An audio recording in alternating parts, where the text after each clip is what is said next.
Welcome to the fourth weekly roundup. In this instalment, I will revisit the 20-mark question, social class identities, changing class identities, and age identities. In this lesson, you were introduced to the 20-mark question. At the time, it was the largest question you'd attempted. Of course, now you're all used to the 40-mark questions, so this should be a doddle. Yet you need to revisit the structure as it is very different from the structure of the essays you have been used to in the Year 2 content and the Components 2 content. In this lesson last year, you were asked to make a note of all the studies you've covered in gender identities. Pause the video now and make a note of all the studies you can remember relating to gender identities. These featured in the last weekly roundup. I will list the studies on the next slide, so once you press play, you will be able to check the ones that you have written down.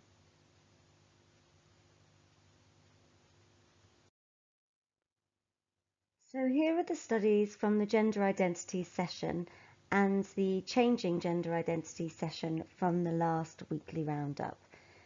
They included Wilson, Parsons, Oakley, Hay, Mackingale, Connell, Nixon, Mort, Mackingale again but with a different study, and Jackson. You attempted this question last year and it should be in your folder of marked work. That is, if you managed to keep hold of it over the year. So the question was, outline and briefly evaluate the view that gender identities are changing in contemporary UK. This question is asking you to outline the view that gender identities are changing in contemporary or modern UK, which is AO1, and it is also asking you to briefly evaluate the view that gender identities are changing in modern or contemporary UK, which is the AO3 side. As it asks you to briefly evaluate, it shows that AO1, your knowledge and understanding, and AO3, evaluation, aren't balanced. There are more marks for AO1, so knowledge and understanding, than there are for AO3, the evaluation. Right, so here's another opportunity for you to test your knowledge. Pause the video and try to identify studies for each side of the argument. Be strict with yourself, don't look back on the video or look ahead. I'll go through the ideas on the next slide so you can check your answers. Here are the reorganised studies. It is basically the list from before, but in reverse. The changing gender identities were Connell, with the 4 types of masculinity, so hegemonic, subordinate, complicit, and marginalised masculinity. This shows gender identities are changing as there are other types of masculinity other than the traditional hegemonic masculinity. Nixon, who looked at the new man through the laundrette advert, participating in cleaning and taking care of their appearance. Mort and metrosexuality. This idea is that men are being seen as active consumers and how grooming products are now aimed towards them. Mackingale and the crisis of masculinity. So the idea that men are feeling under threat because traditional masculine jobs are in decline as the workplace is now becoming more feminized. And finally, for changing gender identities, there was Jackson. Jackson was the study into females and in particular into ladettes, and she found that females were starting to demonstrate more masculine behaviour.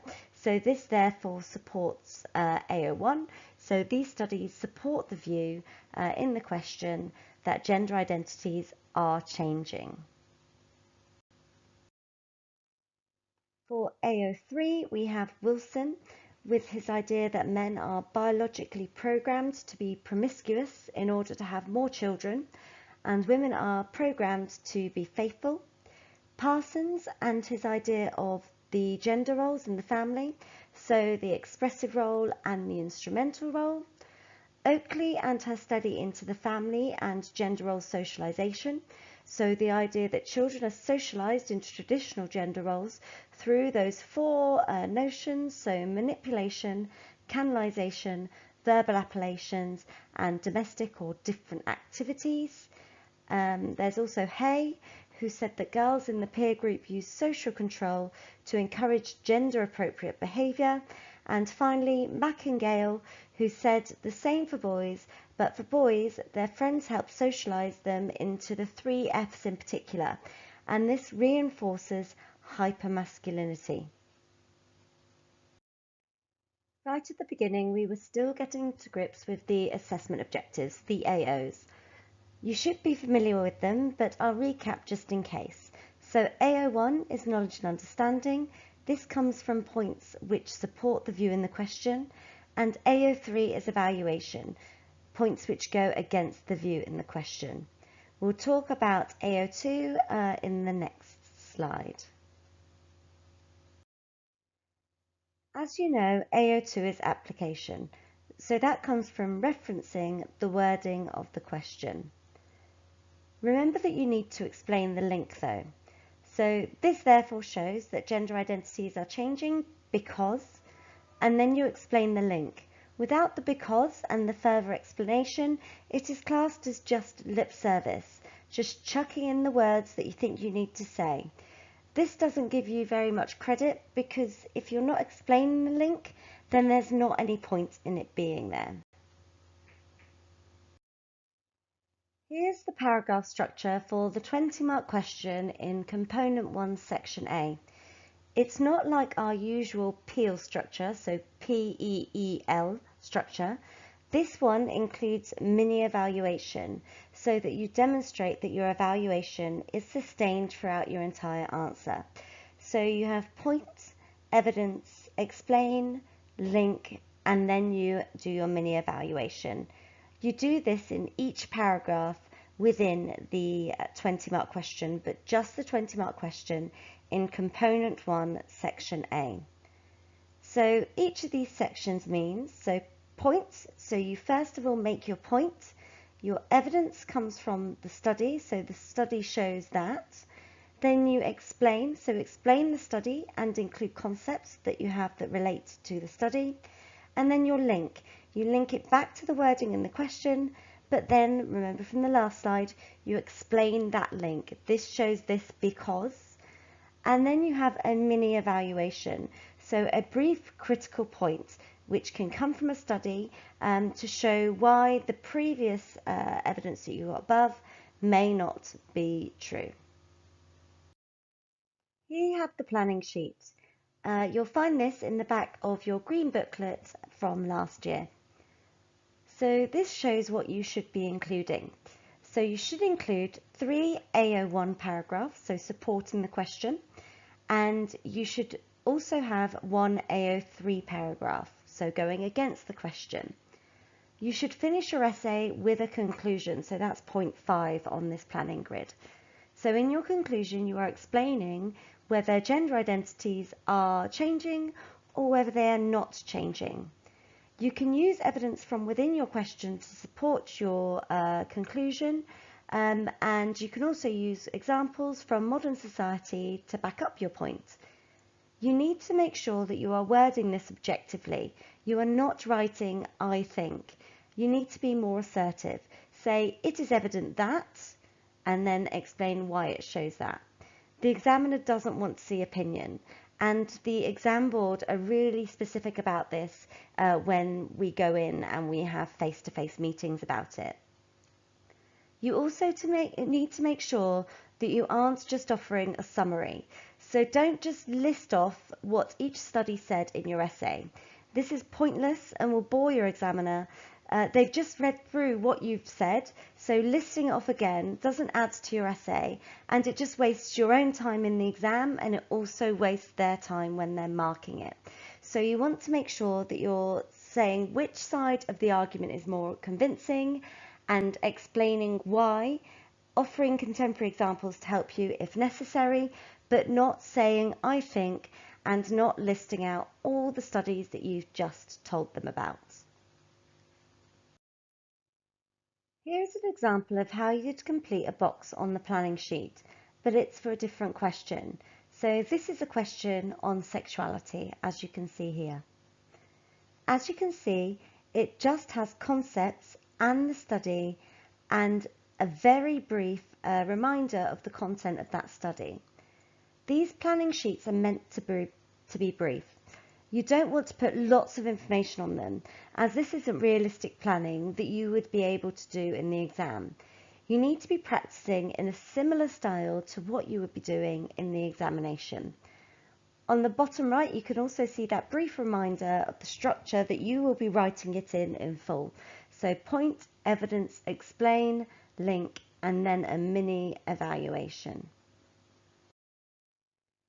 So I'm just going to talk you through the areas of the planning sheet. So as you can see, you've got 4 main square boxes. So box 1, 2 and 3, they are all AO1 points supporting the question. And then you've only got one evaluation box, so that's one AO3 box, that is box 4. This is because this question in particular asks you to only briefly evaluate, so you only need one developed evaluative paragraph. Also, you'll see that there's point 5. This one often gets forgotten. This shows that evaluation AO3 needs a conclusion. You have to come to a conclusion based on the evidence, like I've just explained on the previous slide. Not saying, I think, I believe that. The examiner just does not want to see it.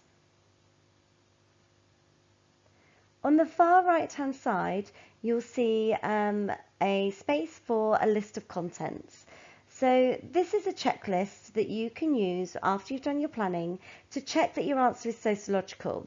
So once you've done the left-hand side and you've listed all the concepts, studies and potential theories in the right-hand box, if you've got lots of evidence here, it shows that your answer is sociological. If you haven't got any studies and it's just conceptual, then this isn't enough evidence to give a good quality answer. And all of you guys are aiming for those A stars to Bs. If you're not using studies, instantly you can know that you're not going to be accessing those marks. So in order to make it that you can use those and access those marks, you have to make sure that studies are a central part of your revision. So you won't be able to get into the top band if you are not including studies.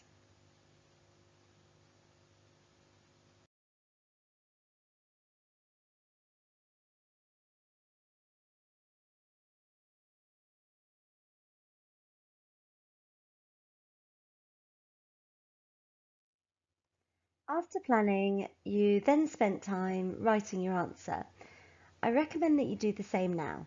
Have a go at planning your answer. Try to do it without the planning sheet if you're able to. So, like the analogy I've used in class a lot recently, you need to whip off those stabilizers. You're getting much closer to the exam now, so you need to increase your confidence by having a go without those support networks which we've been using to kind of get you up to that level. Once you've planned your answer, you should try to write it in timed conditions without using your notes. A person who gets standard time would usually spend 20 minutes planning and writing this answer in the exam, whereas a person with extra time will have 25 minutes for the planning and the writing. This exam, the component 1 exam paper, is the quickest one because there's no sort of buffer time for planning. It's 90 minutes and there's 90 marks in total. You need to have your wits about you in this exam, and exam preparation using exam questions in timed conditions will help you gain that confidence in order to help you be successful in the exam. Once you've written your answer, have a go at marking it. You can use the highlighting exercise outlined on this slide, or you can use the familiar annotations. So CON for concepts, S for studies, A for application to the wording of the question, but that needs to be explained, so that's your AO2 marks. In the left-hand margin, write KU for an AO1 point and eval for AO3 points. Use the mark scheme at the back of your green booklet to help you work out which band it would fall into. This should help you identify ways that you can bring up and improve this essay. This is an excellent way for you to include more skills-based activities in your revision rather than focusing all on the content. You can also escalate that to feedback by handing in the work that you've done. I'd like to be able to give you feedback on your own marking as well, so I want you to have a go at marking it first, so I can identify whether you're successfully able to apply that mark scheme independently. After the essay lesson, we continued ploughing through the different identities. In this lesson, we looked at social class identities. We spent time looking at how we define social class. I should be able to whiz through this as it's all very familiar by now, but I will spend more time looking at the studies in particular, which are the most important part. This lesson was also in two parts. There was a lesson on social class identities, and then there was also a lesson on changing class identities, which I will come to after this one. First of all, I introduced you to the three main social classes. So as you can see here, you've got images of the upper class, the middle class, and the working class. And we spoke about how we identified them, what indicators we took into consideration before we decided which social class they would fall into. We looked at the indicators which helped us work out someone's social class. So this included things like their occupation, their wealth, their income, their cultural pursuits, family background, and so on. You may remember that we looked at an example of Nicholas Knatchbull to illustrate how it is difficult to define social class. You can't use it in the same way that you would study, but it just helped us to illustrate the challenges of defining social class. So just as a reminder, Nicholas is the heir to the Broadlands estate in Romsey, and is classed as part of the aristocracy, but he is unemployed and has a history of drug abuse, so doesn't fit into the traditional upper class indicators. You also watched a programme called The Grumpy's Guide to Class, which explored further different class identities, but the most important part came from the specific studies. You obviously don't need to learn the responses in your booklet to this documentary, it was just to give you a feel for the identities of each social class. You use the textbooks to summarise the studies. Some people did better at this than others, so I'll go over them briefly in this video. But if your notes aren't very detailed or you're missing some of them, then you should use the textbook to help you address this, as the class identities question could come up in the exam. The upper class is traditionally those which inherited wealth, often in the form of land. The sociologist, or one of the sociologists we looked at, was Scott. Scott was the sociologist who introduced us to the concept, the Old Boys Network. This is the idea that people from upper class have certain privileges and inflated life chances just because they are part of the upper class. So an Old Boys Network refers to social and business connections among former pupils of male-only private schools, for example Eton and Harrow. The term originated from much of the British elite having attended certain public schools as boys, thus are former pupils, or also known as old boys. Being part of the Old Boys Network means that they have privileges that other people don't have. Scott believes that the upper class ensure they maintain power and control by marrying within the upper class.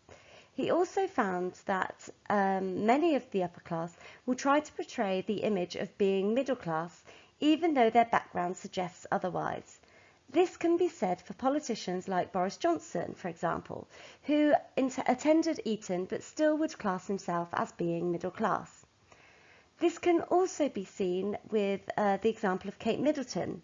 She was described by the media as being middle class or as a commoner, so she wasn't classed as one of the aristocracy, not seen as the same level as the royal family. But her parents were incredibly wealthy. They lived in a multi-million-pound house, they sent all of their children to elite private schools and universities, and Kate's education alone would have cost in excess of £250,000. They also bought Kate a flat to live in, which cost about £1 million. So it could be argued that although Kate wasn't born into the aristocracy, she was already a member of the upper class. Another study came from Mackintosh and Mooney. They said that the upper class used social closure through their education, leisure pursuits and daily lives in order to separate themselves from the rest of society. They, so the upper class, are mostly invisible to the rest of society, as they operate in their bubble of wealth and luxury. They send their children to boarding schools, socialise in exclusive clubs and participate in leisure activities that are largely unknown or are inaccessible to the majority of society. For example, activities like hunting, polo and the opera. So think of the sort of lifestyle that is portrayed in programmes like Made in Chelsea. It's completely alien to the rest of society. Next up is the middle class. The middle class are commonly seen as the majority in society, but traditionally the middle class was associated with those who have professional or managerial careers. People in the middle class would be university educated and own their own homes. Nowadays, due to more people having access to home ownership and more people having university degrees, we are finding that the middle class is now much more diverse with a variety of incomes, attitudes and lifestyles. So the sociologist you can use here is Fox, and Fox splits up the middle class and identifies and recognises the diversity within the middle class and splits it up into the upper middles, the middle middles and the lower middles. This shows how there is a big difference between the people in this broad group of the middle class. For example, a public sector professional, such as myself, a teacher, is very different to a private sector professional, such as lawyers and bankers. So those people who identify as middle class are unlikely to have a common experience or identity to one another. Next up is the working class. The working class used to be the majority in society, but it is now shrinking. It was traditionally made up of manual workers and those with trades. The working class are often romanticised as hard-working, straight-talking, salt-of-the-earth identity, and many are clearly middle class in terms of education and career, but still would identify as working class. So, for example, we've got the politician John Prescott, still identifies as working class, but he's a politician, so would fall into that middle class category, or Alan Sugar, though he is upper class in terms of wealth, status and career. Hutton is a sociologist we can use when talking about the working class. So Hutton argued that the decline in trade union memberships and the decline in the manufacturing sector and the dispersal of working class communities has eroded working class identities. It is no longer clear what being working class is due to the changes in the types of work people are doing nowadays. People used to live in communities associated with their job. For example, in Southampton, lots of the terrace houses in Beavers Valley area were built for the dock workers and the shipbuilders. They worked and they lived alongside one another. There also used to be lots of pubs or things called working men's clubs, which were where the workers would socialise with a pint after a long day at work. They would be talking about their day, talking about their lives, and reinforcing their working class identity. Skeggs is another sociologist, and Skeggs looked in particular at working class women. And she found that the working class women felt that their working class identities were judged by people like doctors and teachers, and so as a response they would make a strenuous effort to show they were respectable, taking care of how they dressed and the way that they presented their houses and their leisure activities. They wanted to put across the image that they were well-to-do. The underclass is seen as a controversial term and is the only class which gets credited as a concept. It is seen as controversial as it is suggested that this group is underneath the class system. It is unlikely that someone from the underclass would self-identify as being part of the underclass. Murray is the sociologist that we use here. So Murray uses the term underclass to talk about people who are welfare dependent. They rely on benefits rather than working. He characterised the underclass as being lazy, facilitated by the government who support them financially with benefits, which means that people in the underclass don't need to take responsibility for their own actions and work. Murray believed that the underclass were responsible for transmitting a dependency culture. Children who are born into the underclass learn the norms and values of their parents and therefore become welfare dependent in later life. It is an example of cultural reproduction. We revisit Murray throughout the course, and he is applied to social class inequalities, ethnic inequalities, and education. So he's one of those bargain sociologists that you will need to know. So the studies and concepts covered in this lesson were Scott and the Old Boys Network and McIntosh and Mooney with social closure, and that was for the upper class. We also had Fox for the middle class, Hutton and Skeggs for working class. Skeggs was in particular looking at working class women. And for the underclass, we had Murray and his idea of welfare dependence and dependency culture. The next lesson was on changing class identities. So we could use this to evaluate a question on traditional class identities, or use this for AO1 if it was asking about changing class identities, and use the other studies as evaluation if necessary. This is the first time you were introduced to the bargain sociologist Bourdieu. He crops up in social class inequality and education too, so he's one that you need to know. Bourdieu is a neo-Marxist and believed that 3 types of capital went into understanding someone's class position. Cultural capital is knowledge, attitudes, skills, education, and advantages that a person has, which give them a higher status in society. Economic capital is the economic resources and cash and assets, and social capital is the resources based on group membership, relationships, networks of influence and support. Bourdieu believes that the dominant ruling class decides what is favourable in society, and those who have more of each of these types of capital will be in the higher positions in society. He talks about all 3 capitals, but he believes that cultural capital is the most significant factor. That is the knowledge of high culture. Parents are able to transmit the attitudes and knowledge which will help a child become successful in the current education system. Having high levels of cultural capital will result in higher economic capital, so higher income, and also higher social capital, so connections with people of higher worth in society. Bourdieu's work influenced the research into the British Class Survey, which introduced 7 different social classes in modern British society. The Great British Class Survey was conducted by Savage et al. They used Bourdieu's 3 types of capital.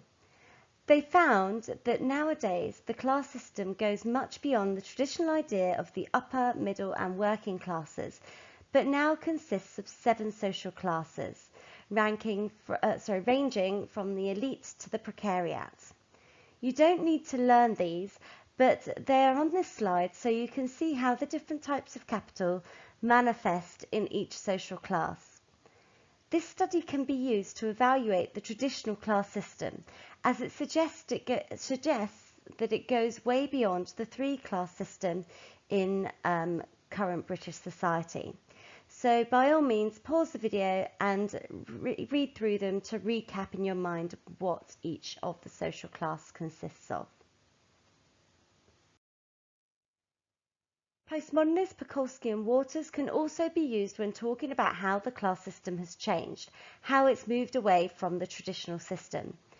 You should be able to remember Pekulski and Waters from Social Class Inequalities. They said that class was dead. Nowadays, people are defining themselves by what they consume.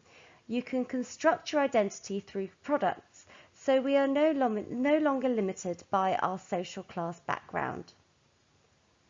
We can also use Off, who says that in today's society, fewer and fewer individuals share a common unifying experience of full-time work. The experience that used to shape the culture of the social classes. The days when people had a job for life have gone, and we are able to create our own identities regardless of the social class of our families and the particular level of qualifications or the job we may have at any one time. The studies and concepts covered in this part of the weekly roundup for the changing class identities are Bourdieu and his concepts of cultural capital, economic capital, and social capital. This is a bargain sociologist, so you should know this for other areas of study as well. Savage et al. And the Great British Class Survey. Pekulski and Waters, again, this is a study which comes from another area. We looked at it in social class inequalities, and also Off. The final identity we'll look at in this weekly roundup will be age identities. As sociologists, we will look at the stages of life rather than specific ages. We look at childhood, youth, adulthood, and old age. Some of these studies will be familiar from other areas of study too. I will identify these studies which you will consider in other areas as I come across them. We started out by looking at these images. This was to coax out the idea that age is a social construction. It is decided by society. This can be seen as the experiences of childhood can vary from culture to culture and from different periods of history. We looked at this example from Parisian Vogue to lead us into Postman's study. This was an editorial which was heavily criticised for sexualising the model, dressing her in adult clothing and sitting her in provocative stances. Postman is a sociologist who features in the media section and also will come up in Globalisation and Digital Social World. So that is your next booklet after Age Inequalities. Postman argues that childhood emerged as a life stage when society became more literate, when people could read and write. Because of this, it meant that children could be shielded from aspects of adult life as they weren't able to read, so they were seen as more innocent. Postman believes that nowadays, through the increase of the media, including the internet, childhood is under threat. Children can now easily access sexualized and violent content quite freely. This is putting the idea of childhood as a period of innocence under threat. Youth is a life stage which is getting longer in today's society. This is mostly down to the cost of living. People are living at home for longer and are still dependent on their parents into their 20s. As it is a social construction, it will vary from person to person. Some people will be completely independent at the age of 21. They would then be classed as being in the adulthood life stage. Parsons is one sociologist we can use here. He says that youth is a transition period between childhood and adulthood. It acts like a bridge where youth can try out adult things like part-time jobs and relationships, but they still have the security of their family if things don't quite go to plan. It's often associated with rebellion and resistance. Parsons believes that youth is a rite of passage. Everyone needs to go through this life stage in order to progress into adulthood and become fully functioning members of society. So Parsons' idea of youth as a rite of passage and the bridge between childhood and adulthood is one that you also cover for functionalism and age inequalities. You also watched another Grumpy's Guide documentary. Again, you don't need to learn the content. This was just to illustrate the characteristics of youth identities. There isn't much research about normal adulthood, but during this time, people are starting their careers and their families. Young adulthood is when people start to be more independent from their parents. Middle age is a more conflicted age. Bradley argues that middle age is the most powerful period when a person's status is at its highest. Middle-aged people are running the country and have all the power in the workplace. However, others see middle age as a negative time of life where youth is lost. It's often associated with the midlife crisis or the empty nest syndrome, where all the children have left the home and it's a period of loneliness. And finally, we looked at old age. One sociologist who spoke about old age was Corner. Corner looked at the language older people used when talking about their own identities and found it was mostly negative. It reflected the language of the media and popular culture. They described problems of old age on society and the burden of the aging population. They were concerned about becoming a burden themselves, and the dominant stereotype they presented was of later life being a time of ill health and dependency. Hockey and James were other sociologists that you will also cover in age inequalities. So Hockey and James were the people who did the study into the care homes. They found that old age was closely linked to childhood in the way that older people were treated in care homes. They argued that the social construction of old age meant that they were seen as having lost their personhood status. They were no longer seen as people in the same way that other people are in wider society. The elderly were seen as dependent, vulnerable, and needing care, much like children do. They used the concept infantilization to describe this. In their study in the care home, they found that the residents were given pocket money, were told when to eat, told when they could go to the toilet, and weren't treated as independent adults. Hockey and James did find that some residents would resist this status and toy with staff in order to try and gain more status. They would mock the care staff by acting more childlike. They would even poke their tongues out at them to try and reinforce and claim back some of that status.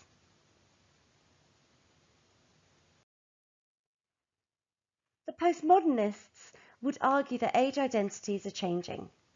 They believe that age is fluid and changeable. People are now living and working longer. Technology has changed the experiences of older people through things like anti-aging products, medication, cosmetic surgery, and so on. Age isn't such a defining part of an individual's identity anymore, whether they are old or whether they are young. Featherstone and Hepworth looked at media representations of aging and found that there aren't just negative images. There are now positive images of aging too. This can be seen through the increasing popularity of retro fashions and comeback tours from bands from the 1970s and the 80s. These trends have helped blur the boundaries of the stages of the life course. Studies and concepts covered in this part of the weekly roundup include Postman and the idea of sexualization, Parsons and his idea of childhood and adulthood, youth culture being the bridge between childhood and adulthood, Bradley and middle age, Corner and old age, Hockey and James and the idea that old age are losing their personhood and they are becoming infantilized, postmodernism, and Featherstone and Hepworth. This weekly roundup included 16 studies. In addition to the 21 in the last weekly roundup, you're looking at 37 studies you should know so far for Component 1, Section A. In order to move these to your long-term memory, you need to make sure that you are revisiting them. If you don't revisit them, then they will be displaced or forgotten. So please don't send all of these studies into the ether. Make sure that you're using them frequently. The next weekly roundup will be on nationality and identity, ethnic identities, changing ethnic identities, and hybrid identities. I will also shoehorn in how to answer the 12-mark question. The next weekly roundup will complete the roundups for Component 1, Section A. After that, you should be immersing yourself in exam technique, testing your understanding. If I've covered anything so far that you don't understand, then send me an email or come to see me after a lesson and I will go over it. The content from this weekly roundup will feature in a challenge activity in our first lesson next week. I will also include some bonus questions from the previous weekly roundups, so make sure that you give them a revisit too.